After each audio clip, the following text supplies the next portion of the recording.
Bem-vindos a mais um episódio aqui do Kira Grace Podcast. Hoje eu vou conversar com um cara que ele é fisioterapeuta, educador físico, é fera, sabe tudo, é PhD, PHY, posso falar isso? PHYD? Ainda não, pode falar mestre. Mestre! Roberto Magalhães, meu fisioterapeuta, meu preparador físico. Beto, obrigado pela presença aqui. Tem muito papo bom aí pra gente conversar.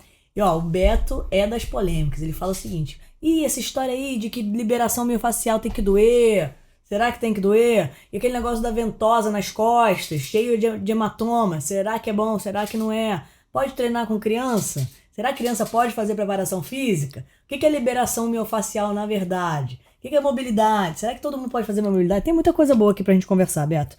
Vamos lá. Vamos começar falando de criança, que eu sempre gosto desse assunto. Tem um mito, né? Que criança não pode pegar peso. Não pode fazer preparação física. Pode ou não pode? Na verdade, primeiro eu vou agradecer, obrigado pelo convite, tá? Espero estar colaborando bastante com o tema de hoje. Se pudesse treinar a criança desde o útero, a gente treinaria a criança. Pudesse colocar um pezinho lá na barriga da mamãe, lá dentro, já começaria... Então é mito essa história? Mito, não pelo existe. contrário, Agora esqueci o nome da frase. Não tem problema, a gente fica nervoso quando tá aqui, cara. Isso aí eu entendo. O Colégio Americano de Medicina do Esporte recomenda o treinamento para a criança desde o momento que ela começa a engatinhar. A partir dos 2 meses até a idade adulta, você pode começar a treinar. Eu fazia já desde que chegou em casa. É claro que quando fiz mal? Quando a gente fala treinar... ficar de bruços. Trabalhar as sensações. Levantar a cabecinha, não é isso? Estimular as sensações, estimular o equilíbrio. Eu peguei uma ideia com você que eu fiz com meu filho, que é muito legal, que é trazer essas sensações. Então eu pegava um algodão e passava na pele dele. Aí depois eu pegava uma lixa e passava. Claro que não vou passar a lixa, né, gente? Arrebentar a pele do bebê, mas assim, passava a lixa pra ele ter todas essas sensações, assim. Você que me ensinou, não vem falar que tá errado. É por aí. Tá certo ou não? Tá certo. E por que isso é importante? Porque o nosso corpo ele é repleto de receptores. E cada receptor vai distinguir um tipo de sensação. E isso você manda uma mensagem pro cérebro. Mensagem pro cérebro, tu tá bombardeando o cérebro de informações e já desde aquele momento ele já vai começar a reconhecer textura, o que é quente, o que é frio, né? O que um piso mais áspero. Então aquela outra história de que criança não pode ficar descalça. Não pode andar descalço? Tem que andar descalço. Tem que andar descalço. Tem que estar na rua, na terra. A gente tem 3 receptores importantíssimos no nosso corpo. O primeiro é o pé. É uma porta de entrada de informações absurda. O segundo é os olhos.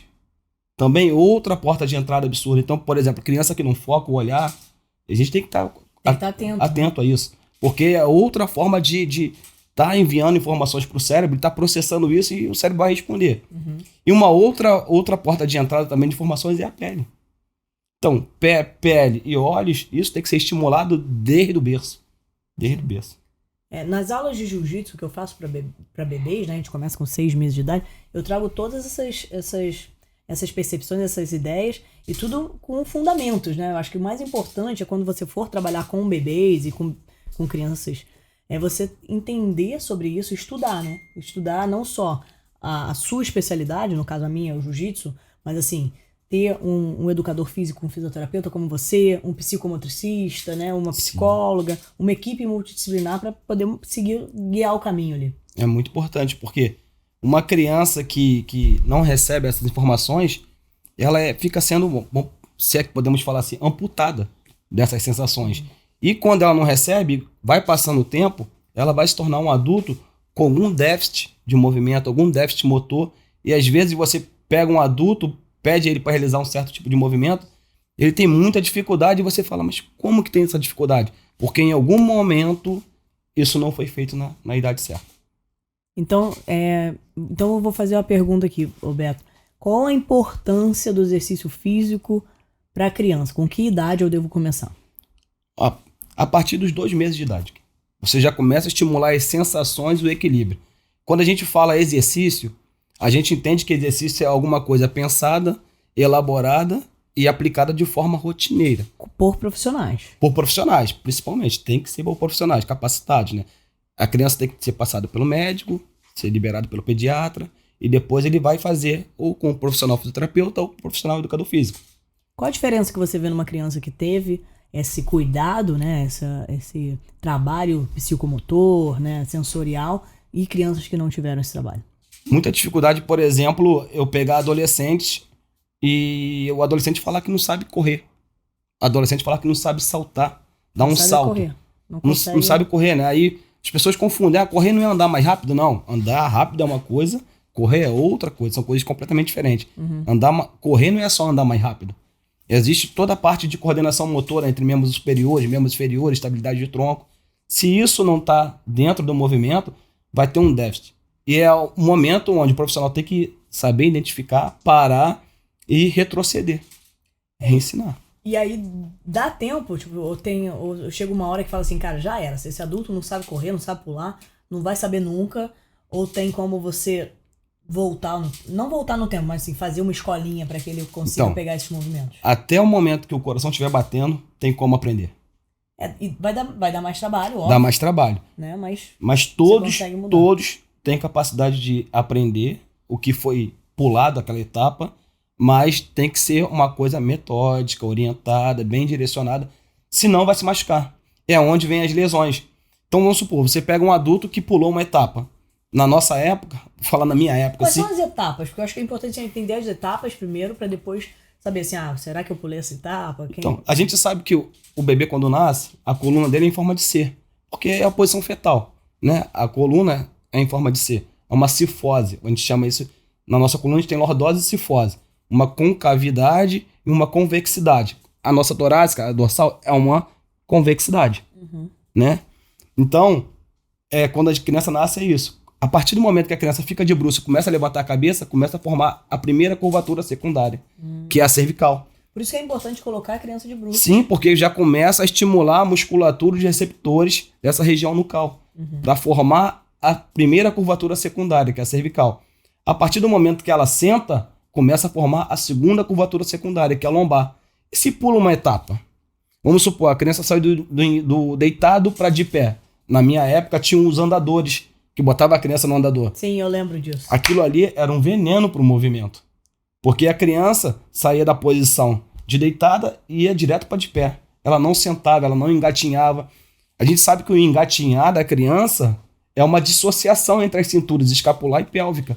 Né? Porque a criança, quando engatinha, ela começa a coordenar braço e mão. Braço e perna, braço e perna. E se você pula, mais tarde, quando adulto ou adolescente, você pede para fazer qualquer exercício onde tenha que ter uma coordenação entre membro superior e inferior. Não consegue fazer. É aquele adolescente embaralhado. Por isso que quando você tem filhos, você tem que estar de olho ali nos bebês. Pô, meu filho já tá levantando, minha filha já tá levantando. Calma aí. Vamos voltar essa etapa e engatinhar. Meio que, não forçar, mas estimular para que engatinhe. Tem um erro muito grande também que eu costumo ver, quando o pai, né, a gente fica muito afoito em querer ver o bebê andando, o bebê de pé. Então, a criança começa a andar e começa a se escorar nos móveis para ficar de pé e cai, sentado. O pai ou a mãe vai lá, bota em pé de novo. O bebê cai de novo. O que está acontecendo ali? É fadiga muscular. Tá cansando. Só que o pai e a mãe não entendem que ele tá sentando para descansar. Não é porque ele não consegue ficar de pé. E a criança não fala, então... Não... E aí o que acontece? O pai bota de pé, a mãe bota de pé. Quando começa a doer muito, a criar muita fadiga, o bebê começa a chorar. E a mãe e o pai não entendem porque ele tá chorando. É porque tá doendo o músculo. Porque é músculo, né? Sim. E aí tem que respeitar essas fases. Não adianta querer apressar. Ele vai ter essa etapa, esse desenvolvimento motor. Se não tiver nenhum problema, né, sensório motor, ele vai passar por todas as etapas tranquilamente. Estimular é importante. Sim. Estimular é importante, desde do berço. Mas tem que estimular na medida certa. Respeitar as fases. O pessoal vai... E as mães vão lá e falam que vai fazer exercício todo dia. Vamos lá, vamos fazer isso, vamos fazer aquilo. E assim, tem que ter esse cuidado. Eu acho importante. Eu busquei sempre, né, com os meus filhos, eles fizeram exercício desde quando eles chegaram em casa. Chegaram em casa já, eu botava de bruço, botava pra ver uma bolinha, pra seguir a bolinha. Já comecei a trazer os exercícios, mas eu tinha um apoio, um suporte de psicomotricistas que estavam me auxiliando nesse caminho, né? Por exemplo, a OMS recomenda, né, que crianças, por exemplo, quanto tempo eu posso treinar essa criança? Quantos dias na semana eu posso treinar essa criança? Pode treinar todo dia. Todos os dias pode treinar a criança. E o treinar da criança é brincar, né? É uma forma lúdica, né? Porque a gente fala assim, não, a criança não pode fazer exercício físico. Mas ela não corre, ela não pula, ela não salta. Aí ela não pode fazer um treinamento elaborado com peso corporal, mas pode jogar bola? Quando que a criança pode começar a usar o peso na hora do exercício físico? Então, assim, quando é que a criança pode usar o peso para fazer exercício físico? Com que idade? Então, não tem um corte, não existe um corte. Mas, por exemplo, a partir de 5, 6 anos, você botar um tipo de bastão, algum tipo de acessório... Claro que não vai ser um peso absurdo, não. Né? Não... É o peso mínimo possível ou o peso próprio do corpo. Eu já ouvi falar que, assim, criança que treina demais, no caso, faz uma preparação física, carrega muito peso, não cresce. Mito ou verdade? Então, essa história, pelo que eu me lembro, veio desde a época onde foi feita uma pesquisa nas minas de carvão na China. Onde foi feita uma pesquisa com crianças que trabalhavam na mina de carvão. E viram que aquelas crianças que trabalhavam naquela mina de trabalho escravo ali tinham um desenvolvimento, né? Uma estatura muito menor do que as outras crianças que não faziam aquele tipo de trabalho. Aí pegaram isso para dizer que o trabalho, o treinamento, o exercício atrapalha o crescimento. Mas olha que comparação. Olha o ambiente que elas estavam. A mina de carvão, trabalho forçado, é óbvio, criança desnutrida, não tinha nenhum tipo de suporte, trabalhavam demais, atrapalhava. Mas, pelo contrário, a gente sabe que o treinamento físico estimula a massa óssea, estimula o controle motor, estimula o hormônio, né, do crescimento. O hormônio do crescimento. Acaba... Um mal hoje que a gente tem é que crianças ficando, né, acima do peso ou obesidade, então estimula a saúde física e mental, melhora muito a concentração, né, pela própria liberação de hormônios, e você ensina a criança a focar no movimento.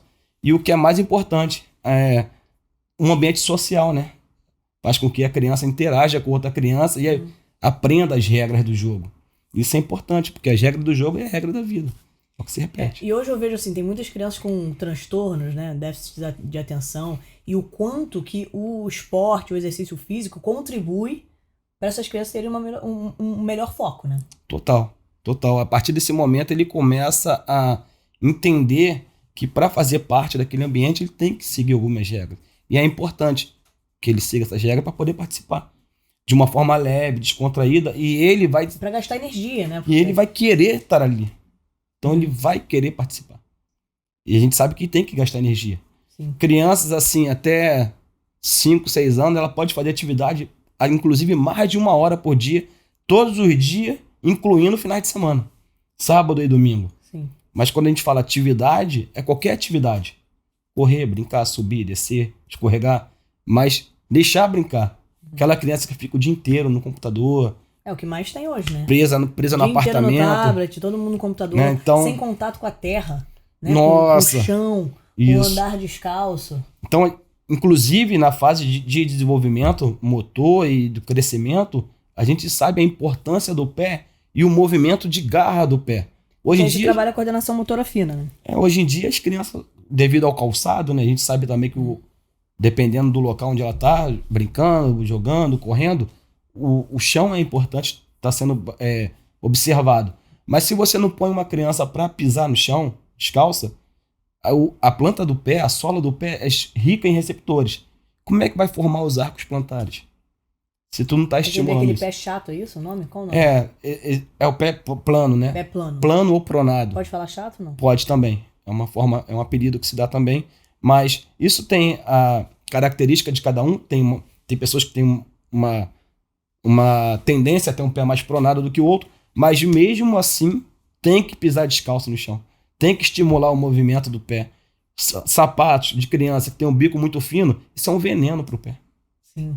Então o sapato tem que deixar os dedos do pé abertos. Senão, se você deixar os dedos assim, cara, tu tá podando a raiz dessa criança. Roberto, quando a gente faz preparação física, você não deixa usar tênis. E aí é um problema isso, porque eu quero chegar na academia e as pessoas querem me chamar atenção. Eu falo assim, não, mas é que, pô, ele prefere treinar sem nada. Não, isso é regra, não pode, porque se cai um peso no seu pé, isso e aquilo. Enfim, nunca caiu um peso no meu pé na vida, né, treinando, mesmo com tênis. E as pessoas têm esse mito, assim, que você não deve treinar descalço. Como é que é? Pode treinar descalço, não pode? Qual a sua percepção sobre isso? Sou super a favor de botar o pé no chão. Primeiro é os tênis que hoje em dia Ainda mais quanto mais caro o tênis, parece que é pior. Pior ele é. Maior é a instabilidade, mais aperta a ponta do seu pé. Então, quer botar um tênis hoje? Não pode usar tênis? Usa um tênis com solado o menor possível, mais aberto possível, aquele mais feio que tu tiver. Mas se der pra treinar descalço, melhor. Descalço, melhor. É claro, levando em consideração toda aquela questão de segurança, descalço sempre melhor. Então, o jiu-jitsu é perfeito para as pessoas, você vê. Eu sempre falo isso. Ótimo. O jiu-jitsu é o que há. Por quê? Você vai treinar descalço, você vai lá botar o tatame, botar o pé no tatame, desde pequenininho já fica acostumado ali com aquilo ali, né? Uhum. Então tem toda essa não só a parte da autoconfiança, da autoestima, mas também você traz essas percepções do seu corpo, né? E olha como é tão importante o jiu-jitsu também nesse ponto, porque saiu daquela idade infantil onde você fica muito tempo deitada, rolando, em que outro momento da sua vida que você bota suas costas no chão? Para dormir. Só para dormir, numa cama macia. A gente precisa também ter essa percepção do solo, do tatame ali, um pouco mais rígido, tocando nas suas escápulas, tocando na sua lombar. Isso tudo está enviando mensagem pro seu corpo. Você rolar. Eu fui treinar um menino um tempo atrás que ele tava com uma dor lombar, né? Ele me procurou para tratar uma dor lombar. E quando eu fui passar alguns movimentos, saiu da crise, fiz todo o atendimento passivo de maca, saiu da crise e fomos fazer a parte de preparação física, porque eu não solto o paciente. Tratei o paciente, ele melhorou, ali mesmo já começa a condicionar para que ele possa prosseguir sozinho. Então eu não separo as coisas, tipo, melhorou da fisioterapia, procura uma academia. Não, já tá melhorando um pouquinho aqui mesmo já começa a treinar ele, já começa a condicioná-lo. E aí eu comecei a passar exercício, o menino não sabia rolar. Quantos anos ele tinha? Não sabia rolar, 15 anos. 15 anos. Não sabia rolar, não sabia fazer um 4 apoios. Ou seja, o que é o 4 apoio? Um gatinhar. Uhum. Eu tive que retomar a fase praticamente de desenvolvimento motor. Ensinei a ele a rolar, ensinei a ele a fazer o 4 apoio, que é o engatinhar, a semi-agachamento, agachamento, até botar ele de pé.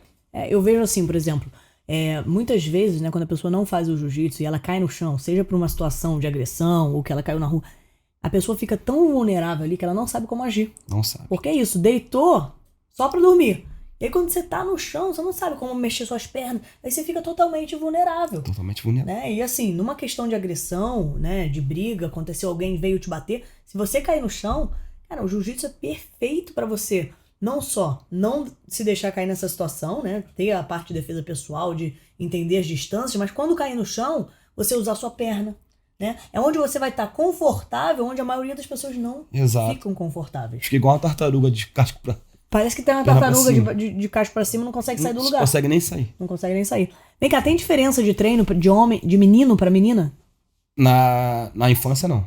Porque e na fase adulta? Na fase adulta, a diferença é a força, né? Sim. Quando alcança... Quando que entra nessa fase que faz diferença entre homens e mulheres? No final da puberdade ali. 13 anos. 13, 14 anos. Então, até esse momento... São iguais. Meninos e meninas são iguais. Tanto que você vê muita menina dando couro em menino. Porque ainda não desenvolveu, ainda não tá... O hormônio a testosterona ainda não tá aflorada. Então, meninos e meninas não há diferença nenhuma na primeira infância. Tem algum exercício que é contraindicado para criança? Contraindicado não, mas eu digo que a gente tem que tomar um pouco mais de cuidado, que são os trabalhos pliométricos, né? O trabalho de potência e tomar cuidado também com a carga. Fora isso, não é uma contraindicação absoluta, é uma contraindicação relativa, mas, por exemplo, você botar crianças para dar muito salto, a gente sabe que tem as epífises de crescimento, né? A gente tem um osso longo, vamos supor, o fêmur, né? O osso da coxa, e nas extremidades tem as epífises de crescimento, onde fica as partes distais da cabeça do fêmur e o côndilo femoral. Ali tem as placas de crescimento. Então, o que os médicos contraindicam são isso. Você fazer muito impacto nessa região. Você pode lesionar uma epífise de crescimento, aí você vai ter um problema de crescimento. Mas seria algo assim, meio que um absurdo, né? Alguém fazer isso com uma criança. Então, a pessoa, para causar uma lesão numa criança, ela tem que errar e errar muito. Errar e errar muito. Então, o exercício hoje, ele já nem se discute mais se deve ou não deve a criança treinar. Sim. Como deve treinar, sim. Agora, não se discute mais hoje se ela deve treinar. Ela tem que treinar. Na minha época era assim, não, criança, não bota peso de jeito nenhum. Mas assim, sempre procurando um bom profissional. Acho que isso tem que estar bem claro em relação a isso. Vamos falar agora de liberação miofascial? Bom, excelente.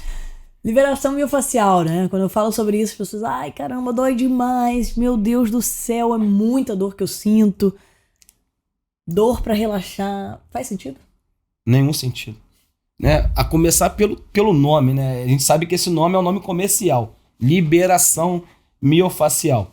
Na verdade, a gente não libera nada. A gente não solta nada, a gente... então foi um nome que criaram? É um nome criado. Pra vender? É tipo treinamento funcional. É um nome... O treinamento funcional é o quê? Marketing? É marketing puro. Funcional pra quem? Quando? Onde? Por quê? O que é funcional pra você não é funcional pra mim. Por exemplo, se eu tô com... Então qual deveria ser o nome de treinamento funcional? O treinamento ele indicado para alimentação de cada pessoa. Na verdade, o nome certo é treinamento. É treinamento, não tem funcional ou não funcional. O problema é... Todo treinamento é funcional? Nem todo. Nem todo. Porque, por exemplo, se eu pegar uma pessoa que precisa ganhar força, um idoso, a gente sabe que a terceira idade o que mais precisa é força, o que mais perde é massa muscular e principalmente fibra do tipo 2, que é fibra de contração rápida, né? Então ele precisa fazer força. Tu vai pegar esse idoso, vai ficar fazendo treinamento com cone colorido, escadinha. Isso é funcional pra ele? Pra ele, não. Não é. Não é funcional pra ele. Funcional pra ele é o quê? Sentar. Então, qual é a dificuldade dele? Vamos supor que a dificuldade dele seja sentar e levantar de um sofá. Eu vou... Mais funcional pra ele seria treinar um agachamento. Sim. E não ficar passando no cone. Seria um idoso que Então o ideal é você fazer esse treinamento de acordo com cada perfil que tá ali no seu Imagina, espaço. um atleta de jiu-jitsu.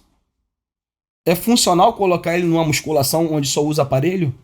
Não. Nenhuma funcionalidade. Na verdade, você tá fazendo com que ele desaprenda a fazer os movimentos, colocando ele robotizado na máquina. Esse ponto que você falou é muito bom, porque é o seguinte, hoje a gente tá vendo a cada dia mais, né, academias que nem tem aparelhos. Sim. Né, com kettlebell, peso livre, elástico. Você é muito dessa linha, né? Sim. Você usa muito pouco aparelho. Você acha que esse é o futuro? Porque a ideia do treinamento é reproduzir as atividades básicas do dia a dia. Subir, descer uma escada, sentar e levantar de um banco, atravessar uma rua correndo. Se você senta numa máquina de musculação, por exemplo, vamos dar um exemplo de um supino sentado, supino vertical. Em que momento do seu dia você fica sentado empurrando uma máquina nessa direção? Em nenhum momento. Então, é mais fácil você pegar elásticos, pegar kettlebell, halter e fazer os movimentos com halter, porque são os movimentos que podem se aproximar das atividades diárias que você faz no dia a dia. A ideia é pensar sempre na funcionalidade, deixar o seu corpo preparado para alguma coisa que possa acontecer e você ter a condição de passar por aquilo ali e bem, tranquilo. Ô Beto, outro dia eu vi um vídeo de uma menina fazendo liberação miofascial, enfim, na paciente, mas ela pegava um rolo assim, e a paciente gritava, ela ficava assim, Aí eu falei assim, meu Deus do céu, eu te mostrei, aí você falou aquilo. Esse aqui é o mal, porque tá todo mundo achando que a liberação tem que ser assim. Exato. Quantos pacientes eu pego na clínica e falo, cara, eu odeio isso aí. Por quê? Fiz isso aí, fiquei dolorido 3 dias. Usei a ventosa, nem conseguia colocar a camisa, tanta marca roxa que eu fiquei. Eu falo, não, vamos experimentar. Deixa eu te apresentar a forma que eu faço e você me diz no final. Se você não gostar... Então você é totalmente contra a questão do uso da ventosa para deixar hematoma? Não, para deixar a marca, sim. Eu penso dessa forma. Se você pega um aluno da academia que ele não busca alta performance, só quer ali ficar saradinho, diminuir o percentual de gordura, estética. Então, para ele, se você deixar a marca... Estética e saúde, no caso. Né? No caso que o cara não é um atleta, né? Sim. Se você deixar ele marcado, não faz diferença. Daqui a 2, 3 dias ele melhora. Porque ele não tá no alto da performance. Se você enfiar o cotovelo na perna dele, ele ficar gemendo de dor e machucar, não faz diferença, ele vai melhorar daqui a uma semana. Agora, eu pego um atleta de alto nível, onde está com a dieta no talo, treinamento no talo, e ele vai me buscar para tentar acelerar o processo de recuperação, eu vou lá e marco ele com ventosa, deixo ele cheio de hematoma. Agora, além do corpo dele dar conta de recuperar o treinamento, a alimentação, agora tem que dar conta de recuperar as lesões que eu causei. Aí esse atleta, sabe o que acontece com ele no dia seguinte? Ele começa a ficar febril, ele fica mais indisposto, porque é o corpo dele reagindo às lesões que eu criei. Sim. Porque o cara já tá no limite dele já. A imunidade desse cara baixa, porque eu tô dando mais um trabalho pro corpo dele ter que cuidar. É porque se você tem um hematoma, o corpo tem que trabalhar para cuidar daquilo. Isso. Existe na medicina tradicional chinesa a ideia da acupuntura. Isso aí eu nem tenho o que falar, porque eu não trabalho com acupuntura. Mas é uma questão muito filosófica. Uma questão de fluxo energético, trabalhar com energia, o yang, o qi, essas coisas. Isso eu não falo nada. O problema é quando a gente do Ocidente vê essas coisas acontecerem e copia sem ter a menor noção do que está fazendo. Eu lembro que nas Olimpíadas ficou muito comum a partir do Michael Phelps, todo marcado. Ele ficava todo marcado. Primeiro, eu fiz isso, gente, depois que eu vi o Michael Phelps. Né? Primeiro que ninguém sabe por que ele tava marcado. Não, e aí foi horrível, porque quando eu fiz, eu tava em Orlando viajando com a família, e eu tinha que andar no parque, e tava um calor infernal. E aí, eu ficava com aquelas marcas, eu falei assim, gente, se eu pegar sol aqui, vai ficar tudo marcado. Exato. Vai demorar um tempão pra sair. Então, as pessoas começaram a copiar aquilo, e deixar as pessoas marcadas, cheias de marca roxa. Aí tu fala, gente, isso aí tá lesão de pele, tá tendo hematoma. E vai ter que demorar agora, teu corpo vai ter que lidar com isso. Se tu é um aluno de academia, não tem nenhum problema, vai passar. É feio, mas vai passar. Agora, se tu é um atleta, isso não se faz. Uhum. Um atleta que tá ali na ponta. E eu atendo também muita gente do MMA. Né? Então, eu ia falar sobre isso. Você atende vários atletas de diversas modalidades, né? Seja MMA, jiu-jitsu. Sim. O treino específico pro atleta é diferente de uma pessoa comum? É específico. Né? É muito diferente? É bem diferente. Né? Por exemplo, no momento agora, eu tô reabilitando o joelho de um menino que é um atleta de jiu-jitsu. Sim. Né? E as coisas que eu faço com ele é bem diferente, muito diferente das coisas que eu faço com uma pessoa que não é atleta. Vamos supor que ele fosse um atleta de uma outra modalidade. Seria diferente? Seria diferente, porque eu sempre tento, em algum momento da reabilitação ou do treinamento, pegar alguma coisa do que ele faz e incluir na atividade. Sempre. Até mesmo porque, para que ele possa estar mais familiarizado e que ele possa ter mais prazer em fazer. Então, se o cara é do Muay Thai, se o cara é do futebol, em algum momento durante o treinamento ou a reabilitação, eu vou botar uma bola para ele. Uhum. Vou dar esse doce para ele. Sim. Se é do vôlei, é a mesma coisa. Se é do jiu-jitsu, é a mesma coisa. Se é do Muay Thai. Então, é importante a gente estar incluindo alguma coisa que ele tenha uma familiaridade, ele gosta de fazer, ou na reabilitação ou no treinamento. Quantas vezes por semana um atleta deve fazer o treinamento físico? Isso tem que ser encaixado com a parte da preparação específica, né? O treino técnico dele. A gente sabe que o atleta ele gosta de treinar. Ele nunca quer ficar fora. E ele gosta de fazer muito o quê? O específico. É muito comum na minha prática eu pegar atletas para reabilitar e eu falar pro cara, irmão, você tem que dar uma segurada aqui. Aí ele, não, mas eu gosto muito de sair na porrada. E o cara tá todo moído, tá doendo, ele fala, não, mas quando eu treino luta específico, eu fico bem. Mas hoje em dia, muitos atletas já entenderam isso. Que às vezes o menos é mais. Né? Antigamente não. Antigamente era um treino burro, acho. Era muito esforço físico. Você treinava, 8 horas por dia, vai, levava o teu corpo, passava do limite. Né? Por exemplo, no passado... E você vê todo mundo lesionado hoje em dia. Muita lesão. A maioria dos meus amigos, todos lesionados. Muita lesão. E treinos, por exemplo, futebol. Em vez de fazer os aquecimentos específicos, botava o cara para correr não sei quantos quilômetros em volta do campo. Até que hoje não se faz mais. Né? Quando a gente fala de alto nível. Sim. Amador ainda faz. Né? Então, não é porque o cara corre no campo que ele tem que correr quilômetros e quilômetros. Ele não corre tudo no campo. Jiu-jitsu é outra coisa também, né? Eu queria falar sobre o jiu-jitsu, né? Porque tem uma cultura dentro do esporte, né? Que muitas academias, elas fazem o mesmo aquecimento há, 30 anos. E eu era aquela que eu fugia do aquecimento. Eu matava, porque era um saco. Porque eu treinava o dia todo e eu ainda fazia preparação física. E quando eu chegava pra treinar jiu-jitsu, eram 40 minutos de não sei quantas flexões, não sei quantos abdominais. Corre pra lá, corre pra cá. Eu falava assim, cara, qual o sentido disso? Tem sentido? Te cansar. Me deixava totalmente fadigada e que não, sabe, não faz sentido para um treino de jiu-jitsu. Qual é o melhor aquecimento para um treino de jiu-jitsu? Então, eu gosto muito da forma que você usa. Aquela metodologia que você faz Né? Na Gracie Core, né? Você faz lá a liberação miofascial, a autoliberação, né, que é diferente. A liberação é quando é passivo, eu faço em você. A autoliberação é quando você vai lá e você mesmo aplica em você. Você faz com rolinho, né, com os sticks, que é... Na verdade eu trouxe toda essa metodologia de aquecimento por conta das suas aulas. Que eu fui aprendendo com você, eu falei, opa, isso aqui tem tudo a ver com jiu-jitsu, tem tudo a ver com jiu-jitsu. E aí fui montando de que cada aula, ela tem um aquecimento específico para a técnica do dia e mudando os estímulos.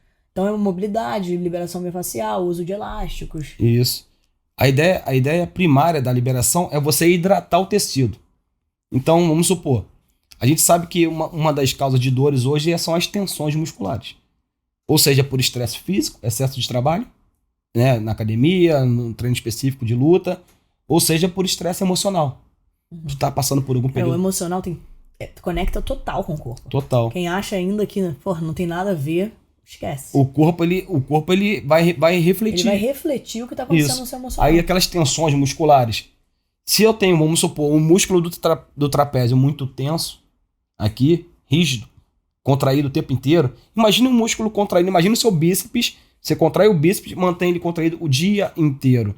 O que você acha com a vascularização aqui desse músculo? Vai estar menor, vai estar diminuída. Se a vascularização está diminuída, está chegando menos sangue, chega menos oxigênio, chega menos nutrientes, cria um acúmulo de resíduos metabólicos, esse ambiente fica um ambiente mais ácido, acidificado, aqui tem terminações nervosas, vai gerar, sabe o quê? Aquelas dores irradiadas pro pescoço, dores irradiadas pro braço. Aí começa depois a não conseguir fazer nada. E se você não buscar uma ajuda, um tratamento disso a tempo, com um profissional capacitado, atualizado, que não faça você sair mais machucada, aí a tendência o teu corpo ele sempre vai dar um jeito de compensar. Se eu começo a sentir dor no trapézio, que vai pro braço, e eu quero pegar algo que tá aqui em cima, meu braço não levanta, eu começo a inclinar meu tronco. Então meu braço não vai, mas meu tronco ajuda. Então uma coisa vai puxando a outra, né? E daqui a pouco tu tá sentindo dor no pé. E não sabe por quê. A origem é no trapézio, ou vice-versa. E aí, como que eu vou tratar? Eu vou ficar tratando sempre a consequência, não a causa. Então, por isso é importante uma avaliação, ouvir a história. Pô, Kira, quando começou a doer? Como é que você tá no trabalho? Como é que você tá na sua família? Exato. Tem que ter um trabalho ali como um todo, né? Como um todo. Isso é muito legal do seu trabalho, porque assim, você é preparador físico e você é fisioterapeuta. Sim. Então, a pessoa que tá com qualquer lesão, qualquer dor, ela não deixa de treinar. Porque ela fala, pô, não, calma aí. O Berto vai conseguir me salvar, vai me alinhar, vai colocar um treino bem focado naquilo ali. Porque às vezes o que acontece muito, que eu vejo, a pessoa vai, ela sentiu uma dor no joelho. Ela fala, pô, hoje não vou treinar, não vou malhar. Aí procura um fisioterapeuta. Aí ela já saiu do seu ambiente, foi procurar um fisioterapeuta.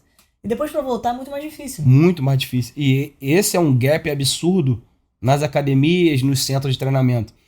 Todo centro de treinamento, toda academia, deveria ter um trabalho de reabilitação, um trabalho de prevenção de lesão, se é que podemos chamar assim, porque a gente não sabe quando vai lesionar, mas a gente vai tomar todas ali as formas para que esse indivíduo não venha se machucar, através de treinamento de mobilidade, através de treinamento de equilíbrio, de controle motor, de liberação miofascial, treinamento de estabilidade, porque nem tudo é mobilidade, né? A gente estava conversando isso outro dia no treinamento. Qual a diferença de estabilidade e mobilidade? Então, surgiu uma teoria de que nós temos articulações que têm uma tendência maior de mobilidade e articulações que foram feitas para estabilidade. Só que essa teoria é furada, né?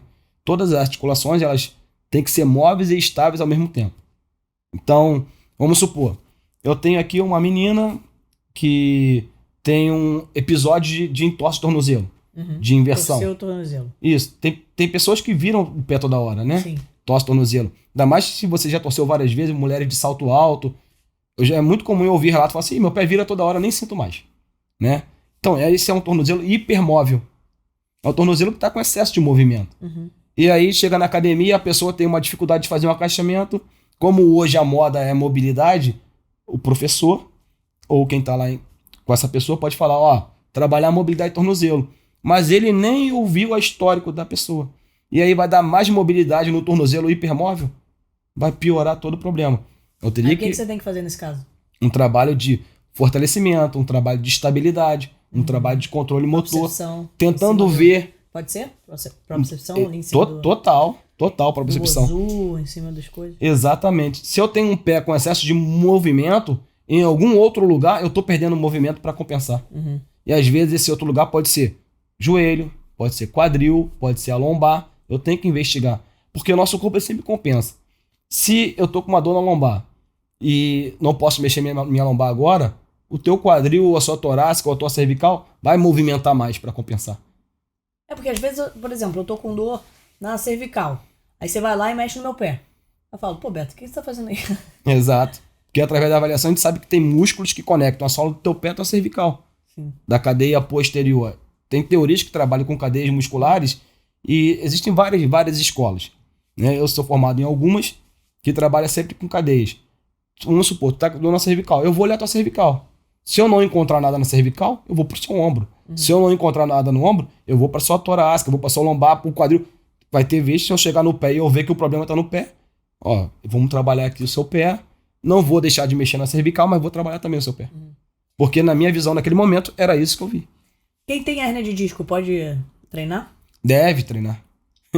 Eu ouço muito isso assim, Kira, eu não posso fazer jiu-jitsu porque eu tenho 5 hérnias, ou que eu tenho não sei quantas hérnias. Eu falo, bom, eu tenho 5 hérnias. Exato. Então quem tem hérnia de disco pode ou não pode fazer jiu-jitsu? Não só pode, como deve. Tem que fazer, porque eu falo o seguinte, que o maior dos problemas não é a hérnia em si. Geralmente quando eu recebo alunos na academia, né, no centro de treinamento, e falo assim, cara, minha hérnia tá me matando, o médico falou que eu não posso treinar, eu tenho que fazer fisioterapia. Eu falo, tu tem essa hérnia há quanto tempo? 5 anos. Desses 5 anos pra cá, doeu todos os dias? Não. Tem períodos que eu nem sinto. Mas já que você não sente dor, a sua hérnia saiu do lugar, ela sumiu? Não, minha hérnia tá lá. Então o problema não é a hérnia. Se fosse a hérnia, ela não ia parar de doer. Porque se uma hérnia pinçar um nervo, você nem anda. Tá? Então o problema, às vezes, não é uma inflamação local que cria ali na extrusão. Eu tenho uma protusão que vai acabar gerando uma inflamação ali naquela região da vértebra. E é essa inflamação que vai gerar dor. Então, geralmente, nesses casos, o que eu busco? Tentar desinflamar essa estrutura. Aí o cara fala assim, nossa, eu tô bem melhor agora. Através de trabalho de tração, trabalho de diminuição de pressão. Aí o cara fala assim, cara, tô sentindo mais nada. Aí se tu fazer o exame, a hérnia tá lá. Isso mostra pra mim o quê? Que o problema não era a hérnia. Se fosse a hérnia, não era pra melhorar. Não, e você não acha que a hérnia piora se você não faz nenhum exercício físico? Com certeza, porque a tendência é você começar a compensar. Se você não estimula a musculatura, a tendência é enfraquecer. O tônus diminui. O treinamento físico, ele melhora o tônus. Essa rigidez muscular, a gente pode chamar assim de tônus, né? Porque não é hipertrofia. Hipertrofia é o ganho de volume. Mas melhora o tônus, estabiliza ali a musculatura. Quando você não treina, a tendência é causar um enfraquecimento. E esse enfraquecimento muscular tende a aumentar a compressão nesse disco, extrusar ainda mais essa hérnia. Piorar o problema.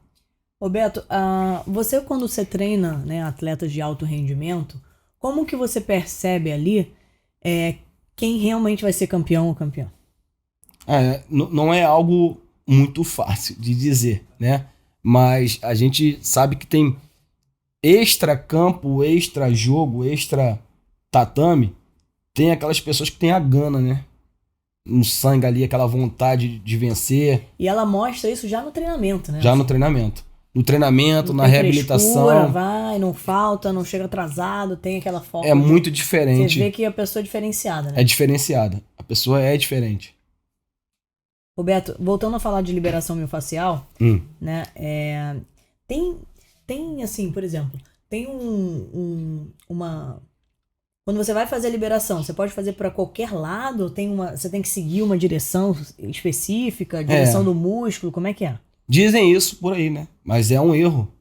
Então tá. Então quando você vai fazer a liberação, você não precisa ir na direção do músculo. Não, por exemplo, quadríceps. Não, tem que fazer o bíceps, dá um exemplo mais claro. Tem que fazer no sentido de distal para proximal, porque é o caminho da drenagem, esquece. Isso não é drenagem linfática. A gente sabe que a fáscia é um tecido conjuntivo que reveste o músculo. É claro, existem tipos de fáscia. Vou fazer um teste aqui contigo. Vamos lá, o que é fáscia? Explica, assim, ipsiliter para quem não entende. Sabe quando você pega, por exemplo, ali uma carne de churrasco? Começa a mastigar aquela carne. E aí tu sente... Carne crua ou carne Não, cozida? a carne assada, uma carne assada. Cozida assada, sei lá, Não, churrasquinho. Uma carne assada. Churrasquinho. Churrasquinho. Pega a carne do churrasquinho aí, galera, quem tá assistindo, a gente ouvindo. Pega aquela carne do churrasquinho pra gente entender o que é fácil, vai. E aí você começa a mastigar aquela carne ali. Tá, já tô sentindo aqui, vai. Tá sentindo, né? Tô. Então, tem alguns momentos que começa a ficar meio que sente uns estalinhos. Que não é mais o músculo, é um tecido conjuntivo. A gente, quando era criança, minha mãe... é o nervo nojento. Era isso que eu ia falar. É minha mãe nervo? falava, era o nervinho. Não é nervinho, isso é fáscia. Eu tenho pânico, eu não gosto de comer fáccia, então. Então, isso é a fáscia. Odeio. Quando eu como aquele frango, que eu aperto aquele negócio ali, eu não consigo nem mais comer. A gente chama de nervinho, não é a nervinho, é a fáscia. Nossa é o Senhora. tecido conjuntivo que tá naquele músculo. Quer ver outro Será exemplo? que é todo mundo que nem eu? Bota aqui nos comentários quem tem nervo de fáscia. Quer ver? Nervo nojo. Nervoso de fáscia. Quando você compra peça de carne no mercado, tem aquela pelanca branca? Sim. É a fáscia. Entendi. Aquilo também é a fáscia. E tem a fáscia do tecido, tem a fáscia miofascial, essa que reveste o músculo, não vou aprofundar porque é fisiologia. Tem a fáscia de conexão. Se você pegar a sua pele aqui e puxar... Pega a pele do braço assim e puxa. Chega um momento, tu vai puxando, chega um momento que para, não para? Sim. Por quê? Sei lá. Porque além da pele ter a sua elasticidade própria, ela está conectada ao tecido subcutâneo através da fáscia. É uma fáscia de conexão. Imagina se não tivesse esse tecido embaixo da pele. Então tem aqui uma fáscia de conexão que conecta sua pele ao músculo que está embaixo, a gordura que está embaixo da pele. Então existem fáscia de preenchimento. As vísceras, elas não ficam boiando no seu abdômen. Elas ficam ali no meio da fáscia. Uma fáscia de preenchimento. Você fez um curso sobre vísceras. Sim. Né? Eu me lembro que você soltou até as minhas aqui. Qual a importância de você... não sei nem como é que eu faço essa pergunta. Tipo, cuidar das vísceras é o quê? Qual é o nome? Vamos supor. Qual o nome disso? É cuidar de vísceras? Soltar as vísceras? Na verdade, você deixar com que essas vísceras tenham mobilidade. Entendi. Então você tem que fazer... Por que você tem que fazer a mobilidade das vísceras? Tu quer ver um tratamento excelente? Será que alguém aqui já fez mobilidade das vísceras? Mobilidade visceral. Equipe aqui que tá no estúdio, alguém já fez? Mobilidade visceral, vocês nunca fizeram? Quer ver um exemplo bom? A respiração. Quando você... A respiração libera a víscera. Trabalha essa mobilidade das vísceras. O diafragma. Né? Quando você inspira, você abre a caixa torácica, o diafragma faz o quê? Ele baixa. Então, quando ele baixa, ele faz como se fosse uma massagem nas suas vísceras. Eu tô fazendo aqui, ó. Aquela respiração que você faz, qual o nome? Vácuo. O vácuo. Porque é um trabalho excelente para a mobilidade visceral do que o vácuo. O trabalho diafragmático da respiração. Porque quando você faz isso, você está massageando suas vísceras. Quando a pessoa tem, né? A mulher tem neném, né? E o corte, tu acha que aquele corte vai ter onde? Quando tem cesárea, no caso. Cesárea, né? Isso. Aquele corte é profundo. Vai atravessando camadas de tecido. Vai até internamente no seu abdômen. E aí você vai trabalhando as vísceras ali. Tem que fazer? Tem que trabalhar essa cicatriz. Porque senão causa o quê? Uma fibrose ali que não é legal? Olha só. Vamos supor que eu fiz aqui uma cicatriz. Hoje em dia não se faz mais dessa forma, né? Uma apendicite. E aí eu fiz uma cicatriz aqui. E aqui agora criou uma cicatriz. Fiz uma cicatriz na barriga. Na barriga aí aqui. Você segurou na barriga. Segurei aqui. Olha, tá vendo no meu tecido como é que fica as linhas que formam no meu tecido? Sim. Isso acontece com o meu corpo. Tá, então só pra quem não tá vendo, mas tá ouvindo a gente, eu vou explicar. Quando você puxa assim a barriga, fica, né, dá uma repuxada na pele. Essas linhas que você tá falando. Isso. Aí agora, se eu tô travado aqui, quando eu for levantar esse braço, aqui, já fica mais difícil. Fica mais bloqueado. Tá puxando a pele e você não consegue levantar o outro braço. Aí tem um teste que a gente faz pra saber se tá interferindo. A gente pega essa cicatriz e puxa ela no sentido do movimento. E aí tu puxa aqui, o braço levanta. Tu fala, opa, essa cicatriz tá interferindo no movimento. Vamos ter que trabalhar essa cicatriz. Entendi. Então, você tem que tomar muito cuidado com as cicatrizes que você tem. Cirurgias de implante de silicone. Sim. Né? Ela repuxa. É profundo. E aí ela trava outros movimentos. Aqui, ó. E vem cá, chega uma hora que você não dá mais pra reverter? Ou tem que ser, tipo, logo depois que você faz a cirurgia, você já tem que começar a trabalhar? Dá pra melhorar, sim. Mas quanto antes, melhor. É muito comum no treinamento, Kira, alguns treinadores fazerem o seguinte. Se o meu ombro é muito rodado pra frente, eu vou fortalecer a minha cadeia posterior, que eu vou levar ele pra trás. Só que é errado. Ah, errado? Não é... Geralmente, essa tendência do ombro ser enrolado à frente não é porque lá atrás tá fraco. É porque eu tô com uma retração muito grande de peitoral. Então tem que malhar o quê? Peitoral. Fazer o quê? Porque aí você abre. A mobilidade, a liberação miofacial. Porque eu tenho que soltar quem tá aprendendo e não fortalecer quem já é forte. E aí eu começo a fortalecer lá atrás, aí aqui tá preso, aí eu começo a impactar o quê? O meu ombro. Eu começo a ter o quê? Dor no ombro. E aí eu começo a ter uma síndrome de impacto, uma bursite, uma tendinite. Tudo por causa de um treinamento mal orientado. Sim. Por isso é importante fazer a avaliação. Ouvir a história. Por que o seu ombro é rodado à frente? Tu é assim a partir de quando? Foi a partir de quando você começou a amamentar? Foi depois que você colocou o silicone? Porque se eu fizer isso, é um crime. Eu tô machucando esse meu cliente. Ele tá me pagando para machucar ele. Ontem mesmo eu vi um vídeo que tava lá nas sugestões do Instagram. Pra você ter uma boa postura, é uma pessoa com elástico assim, abrindo o elástico. Sim. Pra malhar as costas. Então tá tudo errado. É, tá todo mundo errado, cara. Muito errado. É muito mas errado. Tem muita coisa. E porque, tem que tomar cuidado também. Hoje em dia a internet tem muita. Porque não é individualizado. Sim. O que você faz é importantíssimo, porque você sempre busca situações, pessoas que possam entender. Eu nunca faço nada da minha cabeça e até copiando. Copiando. Eu sempre pego. Assim, eu acho legal, eu falo, calma aí. Quem é a pessoa que pode me ajudar nesse treinamento e que pode falar que isso aqui realmente vai funcionar pro negócio? E eu adoro falar sobre isso, né? Você já adora falar e treina a nossa equipe. O Beto que treina a equipe de professores lá da Grace Core. A gente fez esse treinamento em liberação miofacial. A gente fez um outro curso também. Qual foi o curso? Foi mobilidade? Mobilidade também, isso. Mobilidade. Agora, a liberação você pode fazer todos os dias? Pode fazer todos os dias. Se for aquela liberação maluca que o pessoal bota as pessoas pra gritar, berrar... Não pode fazer nenhum dia. Aí nunca. Nunca. Mas se for aquela liberação onde o objetivo é acelerar o processo de recuperação, não tem nenhuma contraindicação. Todos os dias.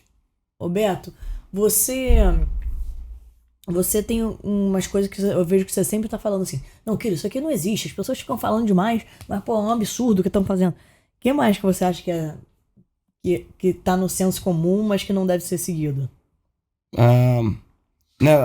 Essa questão de machucar as pessoas com liberação, essa questão da ventosa, de marcar as pessoas também é um absurdo. Tem um assunto que é meio delicado na minha área, né, de terapia manual, mas já que eu tô aqui, eu vou falar. Meu Deus, vamos lá. Por exemplo... Sem papas na língua, Beto, vai. Vamos lá. Hoje é muito comum, né, já dos últimos anos pra cá, essa ideia de que tem que instalar todo mundo. Né? Sim. É meio que complicado falar sobre isso. Será que todo mundo precisa disso? Será que isso trata todo tipo de dor? Quem precisa disso? Tem que ser feita uma avaliação, né? Uma avaliação minuciosa, porque isso é uma teoria de que você vai causar com essa manipulação um reset no teu sistema nervoso central. Então você dá uma manipulação, você faz um movimento de baixa amplitude com alta velocidade, que a gente chama de thrust, na terapia manual. E eu não tô aqui falando nenhum tipo de marca, de técnica, não. Terapia manual. Terapia com as mãos. Né? Então tem muitas formas de fazer isso, né? Tem várias metodologias para isso. Mas, às vezes, eu já cansei de pegar pacientes que fizeram esse tipo de movimento e pioraram e muito. Os pacientes, né? Os pacientes ficaram piores. Né? Porque é o seguinte, a ideia é, se eu tô com uma dor na minha cervical, eu parto do princípio que ali eu não vou instalar, não. Eu não vou dar esse thrust ali. Porque a literatura, ela não apoia isso. A literatura, ela não vê diferença entre mobilizar e manipular. É tudo igual. Se eu chegar aqui no seu dedo e ficar fazendo mobilizações, é igual se eu pegar aqui e instalar. O efeito fisiológico é o mesmo. Qual é a diferença? Que com a manipulação é um gesto, 2 segundos. A mobilização eu vou gastar 2 minutos. Sim. Roberto, tem muita gente que tem receio de começar o jiu-jitsu ou de voltar a praticar o jiu-jitsu por conta de lesões, né? Qual é o segredo para você prevenir lesões dentro do jiu-jitsu? Se manter ativo, né? Se manter ativo. O jiu-jitsu é um esporte que trabalha o corpo como um todo, trabalha tanto a parte cardiorrespiratória, trabalha a parte de força, trabalha muito equilíbrio, lateralidade, mas a pessoa tem que fazer um complemento. Saber reconhecer o que está faltando. Vamos supor, tô vindo de lesão, eu perdi muita massa muscular no meu quadríceps porque eu lesionei o joelho. Posso fazer o jiu-jitsu? Posso. Mas o jiu-jitsu não vai focar no ganho de massa muscular no meu quadríceps. eu tenho que fazer o complemento. Eu vou lá fazer a minha parte, com treinamento. A preparação física, ela ajuda pra tudo, né? Tudo que a gente for fazer. Agora, eu vou trazer um relato meu, assim, como professora da Grace Core, né? E assim, o nosso índice de lesão é muito baixo, é menor que 1%. E justamente porque existe essa prevenção de ter um aquecimento adequado, primeiro. Segundo, são treinos que a gente casa a dupla de acordo com o tamanho, de acordo com o peso, com o nível dentro do jiu-jitsu, né? Isso também é importante. E ficar atento para que não tenha essa coisa do ego de, eu não vou bater no braço. Se a pessoa for no meu pé, eu não vou bater de jeito nenhum, que aí você se lesiona, né? Então tem um monitoramento ali, né, dos professores para que a integridade física dentro do tatame seja sempre, né, muito, assim, eu prefiro pecar pelo excesso do que ter um aluno lesionado, né? Eu lembro uma aluna. Que quando eu era moleque, comecei a treinar jiu-jitsu também, quantas vezes meu braço foi estalado? Eu faixa branca lá começando, aí eu faltava uma semana na academia porque eu não conseguia esticar o braço. Ficava com o braço dobrado. Por quê? Pegava o meu braço e estalava. E você não queria bater? Não, mas era muito rápido. Porque eu branquinha de 2 semanas... Você não tava... Pegava o roxo. E aí o roxo não aliviava, né? E eu tô falando coisa de 20 e poucos anos atrás. E era um clima de competição o tempo todo. E aí o roxo não alivia o branca, machuca o branca e fica aquele clima... Eu saio da academia. Aí a pessoa vai embora. Eu ficava semanas sem voltar porque tava doendo o braço. Horrível. E o medo de voltar e machucar. Por isso que quando a gente fala de jiu-jitsu, né? Porque o jiu-jitsu. Então assim, e eu promovo muito o jiu-jitsu porque eu amo, né, a arte marcial, mas você tem que saber exatamente qual escola que você vai escolher, né? Qual a metodologia, quem são os professores, se as pessoas estão atentas e capacitadas para que você não se lesione, o que diminua drasticamente o nível, a chance de você se lesionar. Vou linkar agora o tema que você falou, criança e liberação miofascial. Criança pode fazer liberação? Sim. Qual é o maior desafio? É a criança ficar parada para receber a técnica. Então, se for algo passivo, né, eu aplicando a técnica na criança, o maior desafio meu é fazer com que ela fique parada, né? Mas ela pode fazer, é confortável, existe uma massagem que é muito boa, lembra? A gente estava conversando, Chantala que é ótimo, né, para bebê, né? Então, é um tipo de massagem que, dependendo da sua expertise, você pode aprofundar um pouco mais a pegada. E o bebê é altamente confortável, relaxa, dorme, que só uma beleza. Roberto, falando de terceira idade, né? Hoje é a melhor idade. Eu tô com um aluno agora de 72 anos fazendo jiu-jitsu comigo. É incrível, né? E o mais legal é que ele chegou lá e falou assim, eu sempre fiquei deixando pra depois, achava que tava velho, que, não dava mais pra mim. Chegou lá e tá fazendo jiu-jitsu já tem quase 1 ano. E assim, isso é muito legal. Mas muitas pessoas que estão na melhor idade, elas ficam sem ter muito o que fazer, assim, não tem muitas atividades voltadas para esse público. Qual o pulo do gato aí para você poder trabalhar com qualidade para melhor idade? A ideia é tentar, o primeiro ponto é tirar todo aquele mito de que a gente fala em treinamento é pegar peso, né? Então não, porque eu não posso pegar peso, eu sofro isso na minha casa com a minha mãe, que toda vez que eu tento levar ela... Santo de casa faz milagre, né? Tento colocar ela pra treinar, que meu médico disse isso, meu médico disse aquilo. Não que o médico proíba, pelo contrário, a gente sabe que não existe proibição para o exercício. Não, mas olha só, tem médicos que proíbem. Eu já vi as pessoas falando assim, Kira, eu não vou mais fazer jiu-jitsu porque meu médico me proibiu. Mas por quê? Porque eu tenho hérnia. Eu falo, entendi. Mandou eu fazer hidroginástica. Aí mandou nadar. Aí eu falo assim, cara... Mas eu não posso mais fazer nada. Não, ele proibiu qualquer coisa, eu não posso fazer nenhum tipo de exercício, agora eu vou só nadar, ou agora eu vou... Pilates. Enfim, as pessoas param de fazer exercício e, teoricamente, com alguns médicos que indicam isso, né? Posso abrir um parênteses bem rápido aqui? Sim, você pode tudo aqui. Então tá bom. A casa é sua. Eu tava reabilitando uma menina, há pouco tempo atrás, de 10 anos, que colocou uns pinos no braço. Até perto daqui. Aí, conseguimos ganhar toda a mobilidade. Quando entrou na fase de recuperação de força, eu comecei a utilizar a academia da academia, a academia do condomínio, para fazer exercícios dentro da academia. Sim. Compatíveis com a idade. O objetivo dela era melhorar a estabilidade do cotovelo, que estava vindo de cirurgia. E aí teve uma médica na academia que falou, você sabia que isso é muito errado, criança na academia? Eu falei, não sabia, não tô sabendo. Por que é errado? É porque ela não tem idade pra fazer isso que tá fazendo. Eu falei, mas o que eu tô fazendo? É porque eu sou pediatra. Eu falei, então deixa eu falar uma coisa pra senhora. A senhora, pelo menos, está 10 anos atrasada na literatura no que a senhora está falando. A senhora não tem a menor noção do que está falando. Acho que é bom a senhora se especializar mais sobre isso, já que a senhora trabalha com crianças. É perigoso isso que a senhora está falando. Ela foi lá, chamou o síndico e me expulsaram da academia. Sério? Te expulsaram? Não, proibiram. Falaram que criança não poderia. Eu falei, mas ela não está sozinha, ela está acompanhada. E o que eu estou fazendo com ela é uma reabilitação. Mas não pode. Por quê?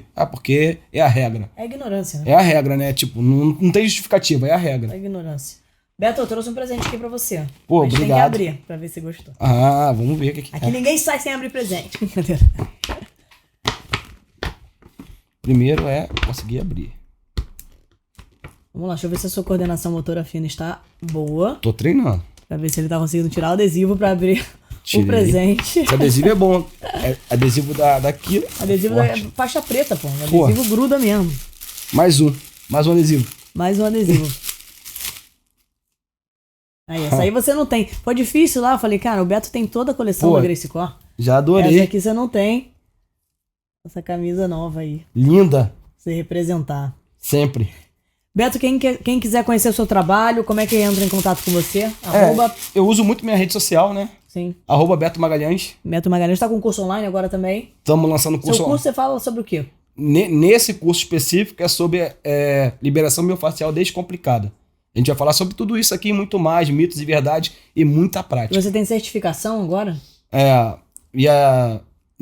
Nesse final de ano não. Uhum. Já para fevereiro vai ter uma certificação. Entendi. Então, mas a pessoa pode se certificar na sua metodologia e nas suas coisas. Nesse também. curso online, a pessoa vai ganhar um diploma, né? Ao final do curso. Sim. A gente vai falar toda a parte teórica, mitos e verdades, as formas corretas, muita literatura, embasamento através de literatura e muita prática, né? Porque todos os modos ali, a gente vai fazer a liberação desde a cabeça até o pé. Legal. Então, você que quer se especializar, né? Gostou desse nosso papo aqui? Entra lá nas redes sociais do Beto. Eu vou botar aqui nos comentários também o link para você entrar e conhecer mais sobre o trabalho dele. Muito obrigada pela sua audiência, muito obrigada pelos likes aqui no canal. Compartilhem esse vídeo, mandem aqui nos comentários quem vocês querem ver no próximo Kira Gracie Podcast. Beto. Obrigado. Obrigada. Show. Obrigado. Muito obrigada. Valeu. Até a próxima. Tchau, tchau. Tchau.